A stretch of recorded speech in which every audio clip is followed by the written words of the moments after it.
Bonsoir à tous. À la une de ce journal, le trafic des enfants prend de l'ampleur dans les régions en guerre. Une vingtaine d'enfants ont été kidnappés et contraints d'effectuer des activités de gardiennage et agro-pastorales dans le sud-ouest. Les promesses d'une vie meilleure faites à ces enfants ont permis à leurs ravisseurs de les maintenir dans une position d'esclavage. Comment ce réseau de trafic d'enfants a été démantelé? Élément de réponse au cœur de ce journal. Dans l'escale internationale, Ousmane Sonko, leader politique sénégalais, est libre, mais il reste sous contrôle judiciaire. C'est une foule de Sénégalais qui est venue l'accueillir triomphalement à sa sortie de sa garde à vue. Il doit s'exprimer ce soir. Première prise de parole après plusieurs jours passés en garde à vue. Il évoquera les différentes affaires qui le concernent sur le plan judiciaire et politique. Nous en parlerons dans la page internationale du 20.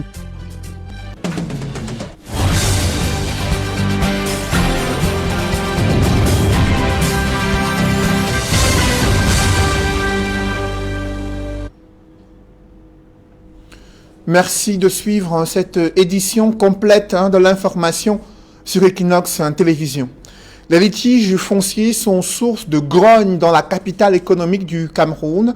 Illustration dans la banlieue Koto Bloc F, dans le 5e arrondissement, là où les populations s'opposent à la construction d'un immeuble sur ce qui leur sert de parking.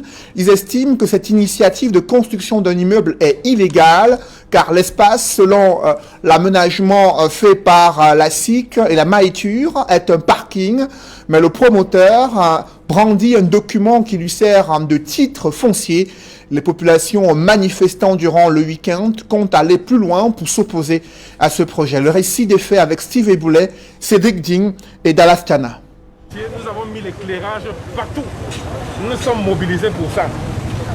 Et si des gens viennent faire le désordre comme ça, sans respecter le droit, il y a un problème. On ne peut pas accepter ça. C'est pas possible. C'est du brigandage, c'est du brigandage. Les populations de Koto Bloc F, dans l'arrondissement de Douala 5e, débordent de colère. Comme cet homme, elles sont sorties en masse pour une manifestation pacifique. À l'origine de leur mouvement d'humeur, des travaux de terrassement entamés sur cette parcelle de terrain depuis quelques jours.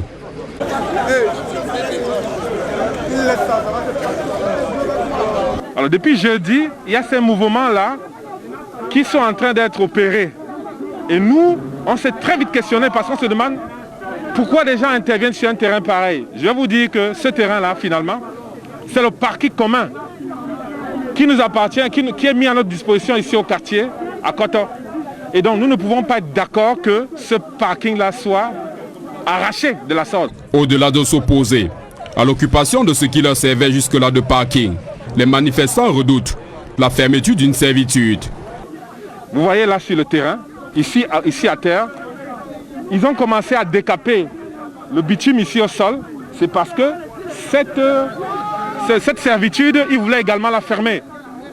Nous ne sommes pas dupes. Nous manifestons et nous allons poursuivre par une démarche d'opposition totale à cette affaire. On ne peut pas accepter ça. Au quartier Koto, le moindre espace vide fait l'objet de fortes convoitises. Il y a peu, l'espace qui servait à la pratique du sport a été occupé par une construction. Désormais, les populations comptent opposer vigoureusement à un phénomène qui impacte négativement sur leur épanouissement. Après ce reportage de Vivien Tonfac et Steve Iboulet, la nouvelle nous parvient à l'instant. Le Premier ministre qui annonce avec regret le décès survenu ce lundi des suites de maladie de Adoum Gargoum, ministre délégué auprès du ministre des Relations extérieures, chargé des relations avec le monde islamique. Monsieur Adoum Gargoum a servi le gouvernement avec fidélité, engagement et loyauté en la qualité de membre du gouvernement, indique le Premier ministre. Joseph Diangouté exprime à sa famille, si durement éprouvée, les condoléances les plus attristées de l'ensemble du gouvernement auquel il associe sa compassion émue. Je vous le disais, c'est l'annonce officielle du décès du ministre Adoum Gargoum, qui était jusqu'ici ministre délégué auprès du ministre des Relations extérieures, chargé des relations avec le monde islamique. Il est décédé de suite de maladie et ce lundi, indique un communiqué signé du directeur du cabinet du Premier ministre. Toujours dans l'actualité, parlons à présent de ce réseau de trafic des enfants démantelés à Limbé, dans la région du sud-ouest, l'une des régions en guerre depuis près de 4 ans. Des enfants kidnappés dans le département du Dian et ensuite contraints d'effectuer des travaux de gardiennage et des activités agro-pastorales. Ils étaient à la merci de leurs ravisseurs et ils ont été entretenus par l'illusion d'une vie meilleure et des promesses d'un retour à l'école, des promesses non tenues. Le récit des faits avec Julingue Nyondé. 26 enfants enlevés à leur famille pour des fins non élucidées jusqu'ici en Diang, département situé dans la région du sud-ouest. C'est à la suite d'une enquête menée par les éléments de la brigade de recherche de Limbé que les enfants dont l'âge varie entre 9 et 14 ans seront retrouvés en Djoukiyard, quartier situé dans la même localité. Kidnappés depuis leur village à Bafakabalué, les enfants révèlent que les ravisseurs auraient promis à leurs parents de les amener en ville afin de les aider à poursuivre leurs études. En Djoukiyard, les otages sont utilisés comme employés de maison et dans les activités agro-pastorales. Le monsieur chez qui je vivais m'amenait tout le temps à la pêche, même la nuit. Je n'avais pas le temps d'aller à l'école.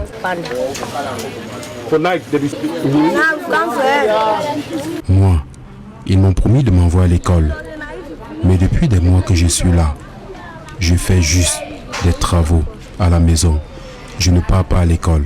Les ravisseurs, 3 au total, Viviane Botake, Charlotte Mukobe et leurs complices, mettent en avant un prétendu accord obtenu auprès des parents.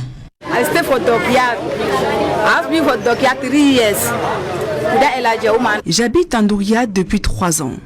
Ce sont les parents qui ont supplié pour venir avec leurs enfants en ville. Ils nous ont promis de nous envoyer de l'argent pour leurs études et leur encadrement. Ils nous ont demandé de les aider à prendre soin de ces enfants. J'ai voyagé avec eux sans problème.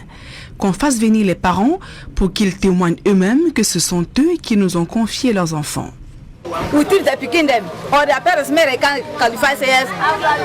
Les 3 mises en cause sont gardées à vue à la brigade de recherche de Limbé.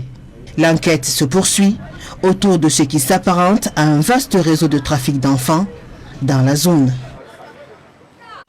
Après la publication des vidéos obscènes de jeunes lycéens à Kribi, environ 14 élèves ont été exclus du lycée bilingue. C'est une décision du conseil de discipline.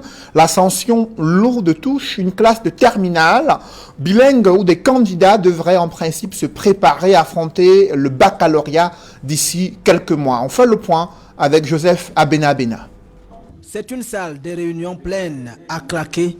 Ici, en Assemblée générale extraordinaire, convoquée par le préfet de l'Océan. Les parents veulent comprendre ce qui se passe réellement au lycée bilingue de Kribi.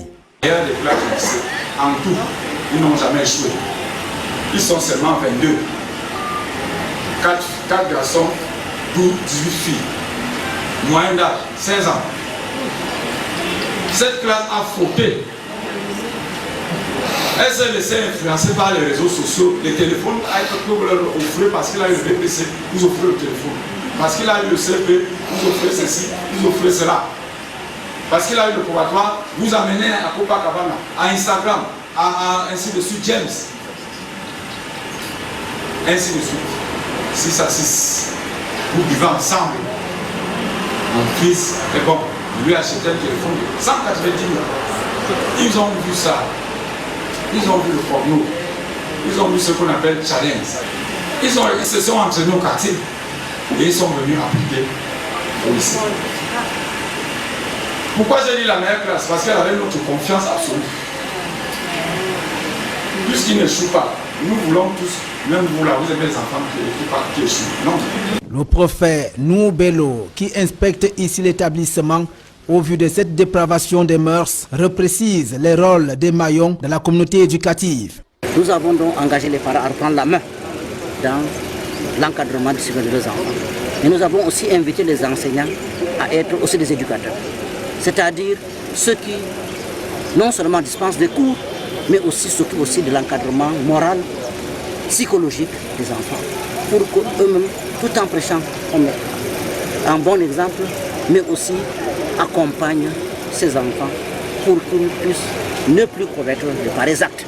Au terme du conseil de discipline sur la vidéo obscène, 14 élèves ont été définitivement exclus du lycée, mais bénéficieront d'un encadrement à distance.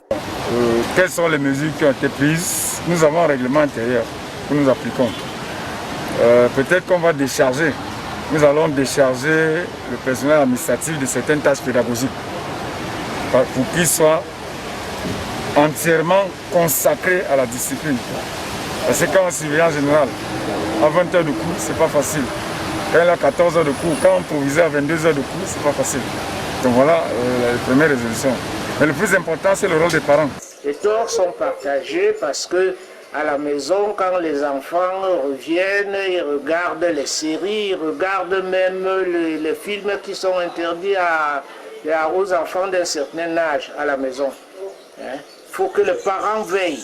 Et qu'à l'école, les encadreurs veillent aussi. Le lycée bilingue de Kribi, qui compte un effectif de plus de 5000 élèves, est en proie au manque d'enseignants. Ainsi, les responsables administratifs totalisent chacun plus de 30 heures de cours par semaine et donc partagées entre la surveillance des élèves et l'engagement pédagogique. Toujours dans ce chapitre éducation, comment s'est déroulée la reprise des cours dans les écoles maternelles situées dans le 1er arrondissement de Douala. Vous vous en souvenez, elles ont été fermées temporairement durant la semaine dernière pour cause d'apparition, de survenance des cas de grippe, de fièvre et tout chez les enfants. Les écoles ont été désinfectées. Il y a eu une passe d'armes entre autorités administratives et municipales. Dans quelles conditions cette reprise des cours s'est-elle faite dans ces écoles maternelles? Élément de réponse avec Steve Eboulet, Sédek Chouna et Sédek Ding. Décision du préfet du Vouri, rendant caduque celle du maire de l'arrondissement de Douala 1er et ordonnant la réouverture des écoles communales précédemment fermées pour cause de Covid-19, les écoliers reprennent le chemin des classes. Un communiqué qui sonne comme un ouf de soulagement pour les parents après les échanges épistolaires entre les deux autorités qui laissaient planer le doute quant à une éventuelle reprise des cours et rappelait étrangement l'interruption de ceux-ci l'année dernière à la même période. On a arrêté l'école, je peux dire en deuxième trimestre, début deuxième trimestre. Cette année encore, début deuxième trimestre, on arrête encore l'école. Donc ce qui veut dire que les enfants, qu'est-ce qu'ils vont faire à la maison? C'est passer leur temps à jouer et perdre ce qu'ils ont fait déjà, qu'ils ont déjà fait. J'ai eu cette peur et quand j'ai eu la confirmation le lendemain que l'école va reprendre, j'ai eu la joie dans le cœur parce que c'est très difficile. Une fermeture des écoles communales de l'arrondissement de Douala 1er qui pour certains parents plus sceptiques sonnait comme une fausse note de l'autorité municipale. C'est un constat amer parce que nos dirigeants normalement ils devaient nous aider. Ils devaient constater et comprendre que les parents souffrent. Il n'y a pas du travail. Et tu essayes de dépenser de l'argent pour payer la pension à ton enfant et que durant 2 ans, ton enfant ne part pas à l'école. Il y a combien de morts au Cameroun? Mais nous vivons, regardez, il y a combien de personnes qui portent les masques là dehors? Regardez, il y a combien de personnes? Donc la mort, c'est la mort, il n'y a qu'une seule mort. D'autres par contre voyaient l'annonce du maire comme une décision salvatrice compte tenu de l'explosion des cas de contamination au Covid-19. C'est l'école qui continue tout simplement avec la Covid qui sévit de part et tout. On a dû à comprendre. Mais quand cela ne tient, la décision revient au maire et à la hiérarchie. Je suis contente du bien que le maire a fait dans cet établissement parce que vraiment, pour un enfant qui est constamment malade... Quoi qu'il en soit, les cours ont bel et bien repris dans les écoles communales de Douala 1er, malgré le spectre de la contamination. Dans la sous-région Afrique centrale, c'est l'un des challengers de Denis Sassou Nguesso à la prochaine élection présidentielle prévue en mars, ce mois, à la fin du mois de mars 2021. Il s'appelle Mathias Zong, homme politique, ancien ministre des Finances entre 1997 et 2002, toujours sous la présidence de Denis Sassou Nguesso. Aujourd'hui, il est candidat de l'opposition dans cette course à la présidentielle. Cependant, il a eu du mal à mener sa campagne électorale, évocation à la fois de son discours et de son projet de société pour les Congolais. C'est avec nos envoyés spéciaux, Eric Ouattat et Gladys Sidier. Mathias Zong, l'ancien ministre des Finances de Denis Sassou Nguesso de 1997 à 2002, se présente de nouveau à une élection présidentielle au Congo-Brazzaville, et ce, après le faux pas de 2009 et le boycott de 2016, où il dénonçait la mauvaise organisation du scrutin. Le candidat de l'ARD, l'Alliance pour la République et la démocratie, eh bien, il dit être convaincu que cette année 2021, il remportera la présidentielle dès le premier tour. Même si, d'ores et déjà, il dénonce des manœuvres du pouvoir pour empêcher l'opposition de se déployer pleinement sur le terrain de cette campagne électorale. Je constate que le candidat du pouvoir met sa campagne librement. Il a fait tout seul la pré-campagne. Il a essayé de lancer dans la campagne. Il n'y a pas eu d'obstacle administratif. Mais j'ai déjà été surpris d'apprendre, en arrivant à Ouesso, pendant que j'étais approché Makwa, qu'à Ouesso, pour tenir le meeting, il faut payer une autorisation à la municipalité de Ouesso, 80 000 francs. Ce qui est illégal. Parce que la loi dit qu'il faut seulement informer pour toute réunion sur la place publique. Bon. Malgré ça, compte tenu de l'urgence, j'ai accepté qu'on paye les 80 000. Les 80 000 ont été débloqués, payés. Mais le maire dit que le meeting ne doit pas avoir lieu dimanche parce que lui, il n'a pas eu le temps de faire les formalités. Donc, nous, pour faire le meeting de campagne, il faut avoir l'autorisation du maire de la ville de Ouesso, alors que l'essentiel, c'est d'informer que nous tenons, pour des raisons de sécurité, informer que nous avons telle activité publique. Et c'est une manière de nous empêcher de faire la campagne, c'est une manière de ralentir notre campagne. Je me pose encore des questions. C'est pour ça qu'il serait peut-être nécessaire que la commission électorale à Brazzaville et la direction générale des élections puissent prendre position pour dire exactement pourquoi ces gens d'entrave quand il s'agit d'un candidat d'opposition. Dans son projet de société, il compte mobiliser 55 milliards de francs CFA d'investissements directs étrangers pour faire du Congo-Brazzaville le Dubaï de l'Afrique.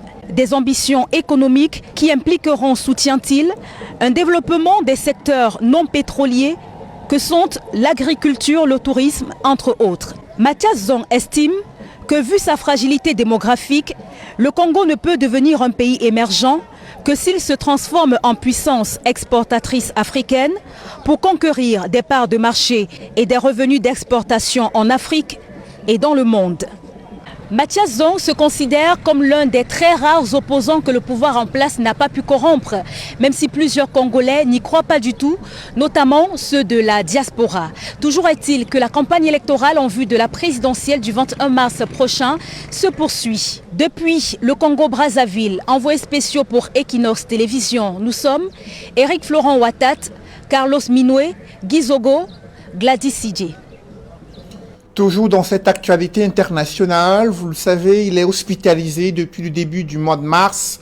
Dans un premier temps à Paris, en France, le Premier ministre ivoirien Ahmed Bakayoko a été transféré dans un hôpital en Allemagne.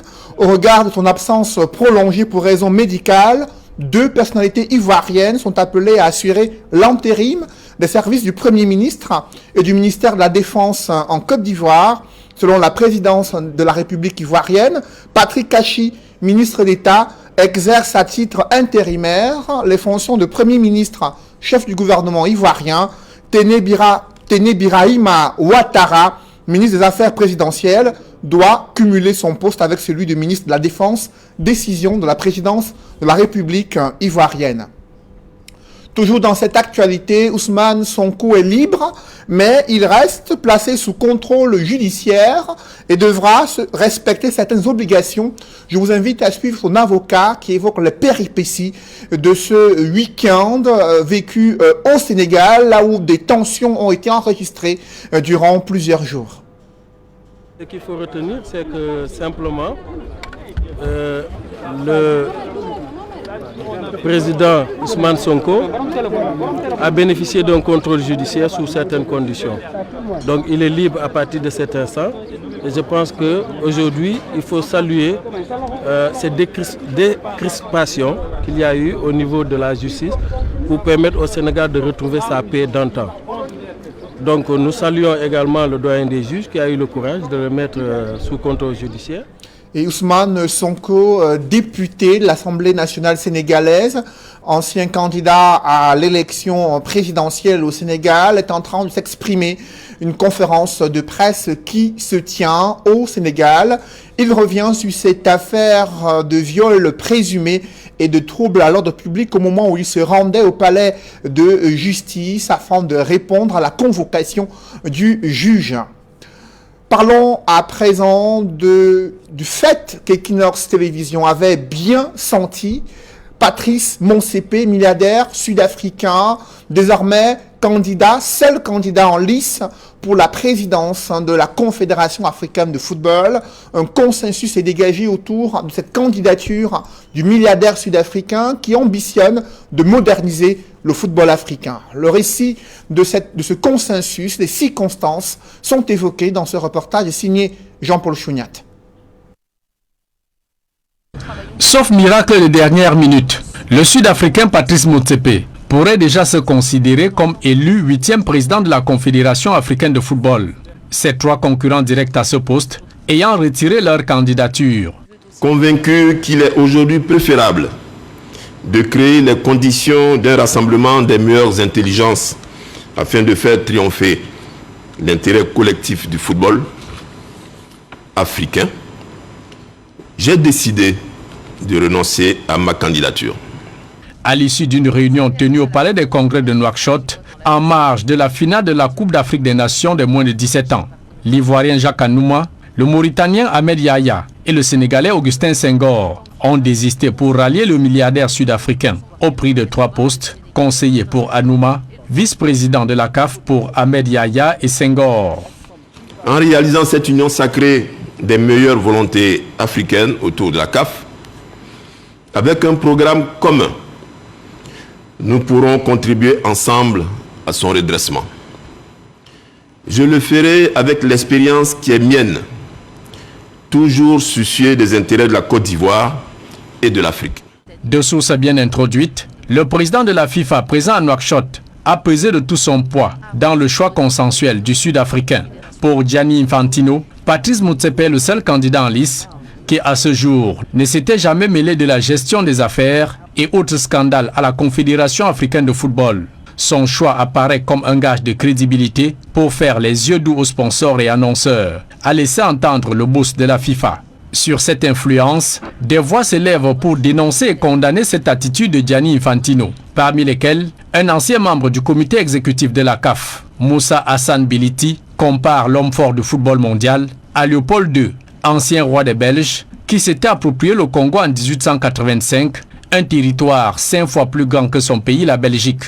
Du moins contre vents et marées, Patrice Motsepe sera le 8e président de l'histoire de la Confédération africaine de football. Une formalité qui reste à entériner à l'Assemblée générale élective du 12 mars prochain au Maroc. Tout était donc dessiné depuis le départ pour une installation paisible de Patrice Motsepe à la tête de la CAF. Et si Equinox Télévision avait donc vu juste. En ce jour consacré à la journée internationale des droits de la femme, l'ambassade des États-Unis à Yaoundé a tenu à féliciter Maximilienne Ngombe, lauréate du 15e prix international du courage féminin. Elle a reçu son prix des mains de la chargée d'affaires à l'ambassade des États-Unis. La cérémonie s'est déroulée au siège du département d'État américain, une cérémonie virtuelle. Elle a été invitée à l'ambassade des États-Unis pour recevoir ce prix, 15e prix international du courage féminin, un prix qui récompense son extraordinaire leadership, son courage et sa persévérance dans la promotion des droits de l'homme au Cameroun, en Afrique centrale. Et durant sa réaction, elle a été émue de recevoir ce prix. Elle était accompagnée par la présidente du conseil d'administration du REDAC, maître Alice Com. Et vous le voyez en image, comment elle reçoit ce prix des mains de la chargée d'affaires de l'ambassade des États-Unis du Cameroun. Et le mois de mars et cette journée internationale des droits de femmes sont loin d'être consacrés essentiellement aux parades et festivités. C'est aussi des moments de réflexion, de valorisation et de mise en avant du leadership féminin. Pour réussir cette stratégie de promotion des femmes, la Fondation Fouatoula Kadi de Fotso, en partenariat avec l'Union camerounaise des brasseries, a encore offert des bourses de formation professionnelle aux femmes âgées entre 25 et 40 ans, des bourses de formation dans plusieurs filières, une très belle expérience qui continue encore. Regardez ce reportage. My name is Batiita Obenebom Eban. I was a participant of the first edition of the Kaji Foundation Scholarship 2017. Je suis Fendi Céleste Martin, lauréate de la promotion 2019-2020 des bourses pour la Journée internationale de la femme qu'offre la Fondation Fouatoula Kadi de Fotso en option infographie. Moi, c'est Adèle Tchadi Mamba-Adèle, lauréate de la première promotion pour les bourses de la formation offertes par la Fondation Fouatoula Kadi de Fotso, option mécanique automobile. Je m'appelle Blanche Messon, je suis lauréate de la formation de bourses de la Fondation Kadi de Fotso, promotion 2019-2020. Je m'appelle Gefo Karine, je suis l'une des lauréates de la bourse de 2019-2020. Moi, c'est Zodio Pané Dominique, lauréate de la Fondation Fouatoula Kadi de Fotso de l'édition 2019. Comme ces dames, elles sont une centaine de femmes ayant bénéficié des bourses en formation professionnelle offertes par la Fondation Fouatoula Kadi de Fotso en partenariat avec UCB depuis plusieurs années. Cette expérience unique qu'offre la Fondation du groupe Kadi aux femmes âgées entre 20 et 45 ans s'explique. The Fouatoula Kadi de Fotso Foundation Scholarship Program is a program that was designed to empower young ladies between the ages of 20 to 45 years old in different domains. Either you choose to go for a training program or you have a project which you want us to finance. Programme baptisé International Women's Day Scholarship, cette initiative contribue à former les femmes dans plusieurs filières et à financer leurs projets, leur permettant ainsi d'apporter leur pierre à l'édification de la société camerounaise. J'envisage de devenir photographe professionnel et il me fallait acquérir des compétences et du savoir-faire. Alors lorsque l'opportunité s'est présentée, j'ai postulé et j'ai été retenue. Je l'ai choisi dans la mesure où c'était là-bas une bourse où je ne payais pas de formation. Ça veut dire que c'est quelqu'un d'autre qui payait pour que tu sois formé. Les valeureuses lauréates ont affronté les formations avec beaucoup de joie et d'enthousiasme. Well, I chose renewable energy, precisely solar energy, because it was like a dream come true. Growing up, we had a lot of issues with respect to electricity, and it got me thinking, like, what could be the solution? What if I am that solution to probably the younger generation, those who might be suffering like I suffered when I was younger? So I was like, why not? The sun is free of charge and it comes out every day. J'ai beaucoup apprécié et c'est la raison pour laquelle je me suis investie énormément. Parce qu'il ne fallait pas décevoir la fondation. Il fallait sortir le meilleur qu'il y avait en moi, en fait. J'ai choisi cette formation parce qu'il donnait l'opportunité aux jeunes femmes de réaliser leurs rêves dans le monde de l'emploi, pour pouvoir m'affirmer en tant que femme, pas seulement en tant que maman, mais en tant que femme, et pour être aussi indépendante financièrement. Une femme doit effectivement être autonome. Cela permet non seulement de se prendre en charge soi-même et d'éviter vraiment certains métiers pas très bien, en fait. C'est avec beaucoup d'émotion que les bénéficiaires du programme de bourse remercient UCB et la Fondation Fouatoula Kadi de Fotso. Je dis grandement merci à la Fondation Fouatoula Kadi parce que c'est pas donné. D'être subventionné à ce point-là, c'est pas donné. Merci, je ne sais pas à quel degré. Ils sont là pour promouvoir l'entrepreneuriat féminin. Merci grandement à la Fondation Fouatoula Kadi de Fotso. What the foundation is trying to tell the women is that they can dream again, irrespective of what they have, irrespective of their backgrounds. They still have the opportunity to dream. Je crois que je peux écrire un livre sur la Fondation Fouatoula Kadi de Fosso parce qu'il y a des femmes qui ont besoin de faire des formations, qui ont envie de faire des formations, mais parfois n'ont pas les moyens pour pouvoir le faire ou parce que la famille n'en a pas, ou parce que la famille refuse. Mais le fait que la Fondation nous donne cette opportunité-là, je pense qu'il n'y avait pas meilleure opportunité véritablement. Merci vraiment est trop petit parce que la Fondation ne peut pas savoir ce qu'elle a fait dans ma vie en fait. Parce qu'aujourd'hui, je peux aspirer vraiment à sortir de la pauvreté, de la galère, parce qu'avec ce travail, je peux vraiment avoir préparé un avenir meilleur en fait pour ma progéniture. Je dis vraiment un très très grand merci à la Fondation et je prie le Seigneur chaque jour vraiment qu'il continue à donner la force pour que la Fondation continue à aider les jeunes filles comme moi. Je veux dire grand merci à la Fondation pour tout ce qu'ils ont fait, pour le suivi du début jusqu'à la fin. Grandement merci à la Fondation parce qu'ils ont changé ma vie, ils ont changé radicalement ma vie. Le mécanisme de participation est simple. 2021, we want to encourage all the young ladies who have dreams, who have passions, who want to do something about their lives to simply go to our website www.sa-ucb.com and click on the link which you see and then you get registered. Avec la Fondation Fouatoula Kadi Fosso, ensemble pour l'autonomisation et l'épanouissement de la femme, pour des femmes africaines toujours plus fortes et autonomes. Une femme autonome. Oh là là, c'est trop bien. Il est très important pour qu'une femme soit autonome parce que ça fait partie de son épanouissement. Se lever chaque matin, faire ce qu'on aime, ça rend heureux.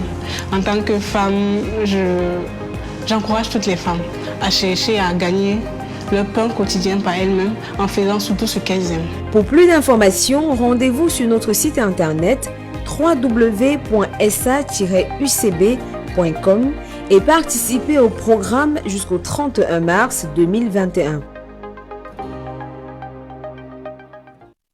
Un autre public reportage, CIMAF récompense l'une de ses meilleures distributrices de la capitale politique du Cameroun. L'entreprise qui se veut une référence dans la production des matériaux de construction et principalement le ciment a remis un tricycle à la promotrice de la quincaillerie Grâce Divine à Yaoundé. C'était dans le cadre de la campagne Challenge Quincailler qui a mobilisé près de 300 participants sur l'ensemble du territoire national. Reportage. CIMAF, la passion de la construction. Venue les mains vides, elle était loin d'imaginer la surprise qui l'attendait, jusqu'à ce que le suspense soit levé. Grâce Divine reçoit ici les clés d'un tricycle neuf, gracieusement offert par l'entreprise CIMAF. Le poids de ses achats et ventes fait d'elle la meilleure quincaillère dans la région du centre. Nous avons organisé un challenge quincailler sur le triangle national qui mettait aux prises environ 300 quincailleries. Et nous avons récompensé les meilleurs de chaque région. Nous avons commencé par la ville de Douala. Nous avons récompensé les 3 meilleurs qui ont reçu des tricycles, des motos et un groupe électrogène. Grâce Divine, qui est sorti vainqueur de ce challenge dans la région du centre, reçoit aujourd'hui un tricycle. Nous avons remis aussi une moto et un groupe électrogène pour la région du centre. Le choix du tricycle par l'entreprise CIMAF n'est pas un fait du hasard. Pour qui mesure la difficulté qu'il y a souvent à effectuer des livraisons, notamment dans des zones reculées et enclavées, où seul ce type d'engin peut facilement accéder. Parce que par moment, nous pouvons avoir des petites difficultés pour la livraison. Avec ce tricycle, ce bijou, ce magnifique cadeau que vous nous avez surpris aujourd'hui avec, vraiment je suis tellement contente parce que beaucoup de clients seront aussi satisfaits d'être servis juste après les achats. Aussi le lieu du jour n'a-t-elle eu de mots que pour dire merci à l'entreprise Ciment de l'Afrique qui a tenu à ses engagements tout en priant le top management de cette entreprise à tout mettre en œuvre pour que le produit soit toujours disponible au regard de la forte demande sur le marché. Nous sommes tellement sollicités pour ce ciment CIMAF au point où il y a des moments où nous sommes en rupture et la livraison, nous ne parvenons pas parfois à satisfaire tous nos clients. Donc s'il vous plaît, je vous exhorte d'enchaîner la livraison, de nous ravitailler le plus possible parce que la demande, elle est très très grande. Et je pense que d'ici 1 an, ça ne sera plus seulement le tricycle que j'aurai. Par rapport à ma vente, je vais attendre plutôt une camionnette de vente parce que vraiment le CIMAF, ça coule chez moi. L'étape de Yaoundé marque le ferme engagement de CIMAF à assumer sa responsabilité sociale et à célébrer ceux sans qui les acquis d'aujourd'hui ne se réaliseraient pas. En tant qu'opérateur cimentier responsable et un acteur majeur pour le développement de notre pays, le Cameroun, les Ciments de l'Afrique, CIMAF Cameroun, est résolument engagé pour l'avenir. L'avenir de notre continent africain et l'avenir aussi de notre pays, le Cameroun. Chez CIMAF Cameroun, nous récompensons et nous encourageons l'excellence et la performance. Et c'est pour cette raison que nous sommes aujourd'hui ici pour récompenser notre partenaire Grâce Divine. Avant l'étape de Yaoundé, la caravane du bonheur de l'entreprise CIMAF a fait escale dans plusieurs autres villes du pays où des lots de divers ordres ont été remis aux meilleurs quincailliers. Je voudrais ici souligner que tous les participants ont été des gagnants parce que pendant 4 mois, nous avons récompensé tous les quincailliers qui ont atteint leur objectif à travers des différents lots tels que des téléviseurs, des écrans plasma, des réfrigérateurs et même des groupes électrogènes. Présent dans plusieurs pays africains, les Ciments de l'Afrique se positionnent aujourd'hui comme un acteur de référence des matériaux de construction. La ruée vers son ciment est bien la preuve que les consommateurs trouvent leur compte et en redemandent. Nous remercions tous les quincailliers qui ont participé à ce challenge pour leur fidélité et pour la confiance placée à l'entreprise CIMAF et à ses produits. Nous voulons aussi remercier les distributeurs sans qui ce challenge n'aurait pas pu être organisé. CIMAF, la passion de la... Mesdames, messieurs, c'est la fin de ce journal. Merci de l'avoir suivi. Juste après cette édition de 20h, retrouvez Serge Alain Autou et ses invités pour le débrief du journal sur le plateau d'Equinox Soir. Serge Alain. 14 des 22 élèves de terminale bilingue du lycée bilingue de Kribi exclus de manière définitive à l'issue d'un conseil de discipline. La sanction lourde a été infligée à la suite du tournage de vidéos obscènes diffusées sur les réseaux sociaux. Vous avez suivi comment le proviseur a été surpris et décontenancé par l'attitude de ces élèves qui, selon lui, font partie des meilleurs de l'établissement car ils n'avaient pas échoué jusqu'ici. Ce sont des élèves d'une classe bilingue, la terminale. Dans quelques mois, ils devraient préparer l'examen du baccalauréat. Et cela s'annonce comme un véritable casse-tête pour les parents réunis en assemblée générale extraordinaire afin de comprendre les décisions de ce conseil de discipline, décisions lourdes et déconcertantes à quelques mois des examens officiels. Serge Alain. Reprise des cours ce matin dans les 7 écoles maternelles communales du 1er arrondissement de Douala. C'est un ouf de soulagement pour les parents qui se félicitent de la décision de l'autorité municipale d'avoir procédé à la désinfection des écoles. Néanmoins, elles sont loin d'être rassurées. La mesure sanitaire reste jusqu'ici insuffisante au regard de l'école qui se poursuit jusqu'à la fin du mois de mai. Pour ce qui concerne des enfants inscrits en maternelle, quelle sera l'équation à résoudre pour rassurer les parents sur le plan sanitaire et éviter les risques de propagation du Covid-19 en milieu scolaire? Serge Alain. Voilà, madame, monsieur, c'est donc l'essentiel. L'Equinox Soir, deuxième partie. Bonne soirée à vous, Cédric. Je vous souhaite une bonne soirée, Serge Alain. Rendez-vous demain. 20h. Dans un instant, donc, la suite. Equinox Soir.